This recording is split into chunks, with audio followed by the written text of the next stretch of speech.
Goal setting is the foundation of continuous improvement. It's important to be strategic in our thinking when creating our goals. As Alice in Wonderland said, if you don't know where you want to go, then it doesn't matter which path you take. The purpose of this quick video is to share some ways you can approach creating a goal that is meaningful and manageable to you. To begin, think generally about the work you do with students. Consider these questions. What am I or what are we trying to accomplish? What are students doing well that we'd like to build on? What are students challenged with that we'd like to support? What do I want success to look like for my students? What ideas do we have about the challenges getting in the way of that imagined success? When you have a few ideas that are meaningful to you, then work to begin crafting goals. A SMART goal is a great way to document your goal, and it's important that goals are articulated in terms of student outcomes. We'll talk a little more about that later. First, let's review what SMART stands for.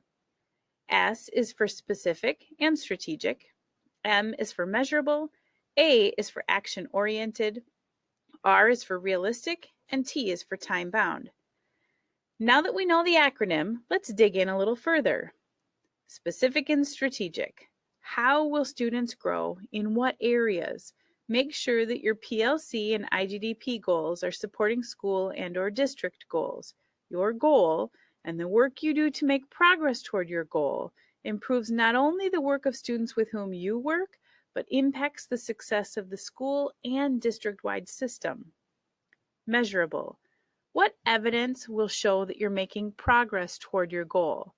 It's nearly impossible to set a meaningful goal that's tied to an end-of-year test, unless you have some way to monitor your progress throughout the year. Think about what students will produce with you that will show continuous growth in your area of focus. What meaningful data do you have available to you? If it's important to you to set a goal based on an end-of-year assessment, then you'll want to be overt in your action steps about how you'll measure progress throughout the year. Action-oriented. We want goals to provide a springboard for the action that both educators and students are going to do in order to improve. There is intentionality in well-thought-out goals. Realistic. We want goals that are meaningful and manageable. Be sure that you're setting a goal that stretches your students, but not too far, and is important enough to you that you'll be intentional about working on it on a day-to-day basis. Incremental steps towards success helps us stay invested. And time-bound. Consider the time frame in which you'll work to make progress toward your goal. By when will you see what progress? More important than a perfectly worded goal in the SMART format is being able to own your intentions. If it's easier, then consider the answers to these questions. How do you want students to grow? What specifically do you want to see your students doing differently or better? How will you know that they're making progress? What's the evidence you'll observe? And when do you anticipate you'll see improvement from students? And here's one more way to think about this, if it makes it more meaningful for you and your process.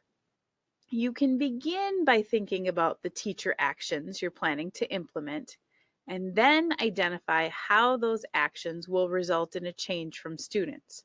So, for example, during the 18-19 school year, I, as the teacher, will use exit tickets to target specific students for immediate intervention to ensure that 80% of students will score 85% or better on the end of unit tests. Linked with this video is a document with a variety of sample IGDP and PLC goals. Here are a few to get your thinking started, but feel free to lean on that document for additional support. All students in reading intervention classes will have a 7-point increase on program common formative assessments from fall 2018 to winter 2019.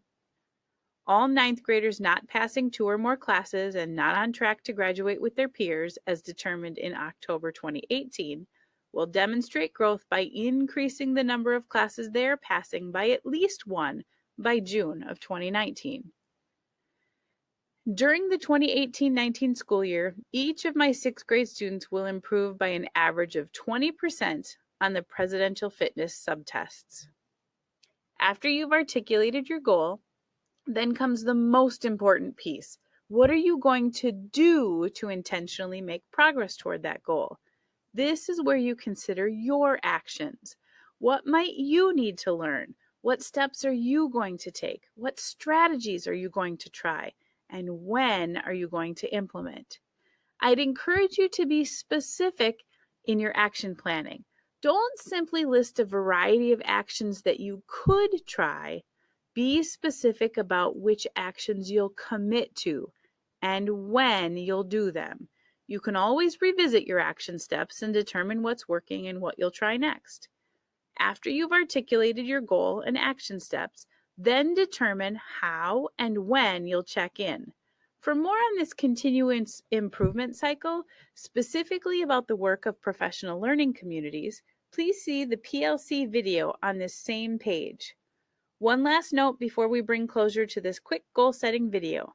Aim high in your goal setting because it's not about succeeding, even though it's great when we do. The more important work is making progress toward your goal and the efforts that you engage in to make that progress. As English poet and politician Lord Houghton said, the virtue lies in the struggle, not in the prize.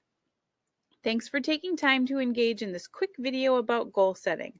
Please reach out to your leadership team, staff development team, administration, or teaching and learning for support.